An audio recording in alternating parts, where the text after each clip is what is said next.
প্রথম চান্সে যদি জান্নাতে যেতে চান, জাহান্নামের কোনো স্পর্শ ছাড়া যদি জান্নাতে যেতে চান, তাহলে এই 16 বদঅভ্যাস থেকে, 16টি অপরাধ থেকে নিজেকে বাঁচাবার চেষ্টা করতে হবে। নাম্বার 1, যাদের মধ্যে ঈমান নাই তারা জান্নাতে যেতে পারবে না। দ্বিতীয় সবচেয়ে বড় বাধা হলো আত্মীয়তার সম্পর্ক ছিন্ন করা। আত্মীয়তার সম্পর্ক ছিন্নকারী সে জান্নাতে যেতে পারবে না। তৃতীয় বড় বাধা হলো যারা চগলখড়ি বদঅভ্যাস আছে, এই রোগটা।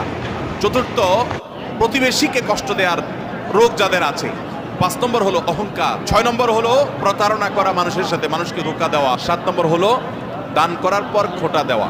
8 নম্বর হলো কৃপণতা। 9 নম্বর হলো ঘুষ দেওয়া নেওয়া।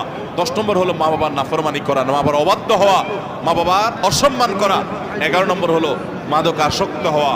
12 নম্বর হলো হারাম উপার্জন দ্বারা, হারাম খাদ্য দ্বারা, পানীয় দ্বারা শরীর গঠন করার। আর 13 নম্বর হলো রূঢ় স্বভাবের হওয়া। 14 নম্বর হলো গণক হওয়া। 15 নম্বর হলো ব্ল্যাক ম্যাজিক করা, ব্ল্যাক ম্যাজিশিয়ান। আর 16 নম্বর হলো সিল্কের পোশাক পরা।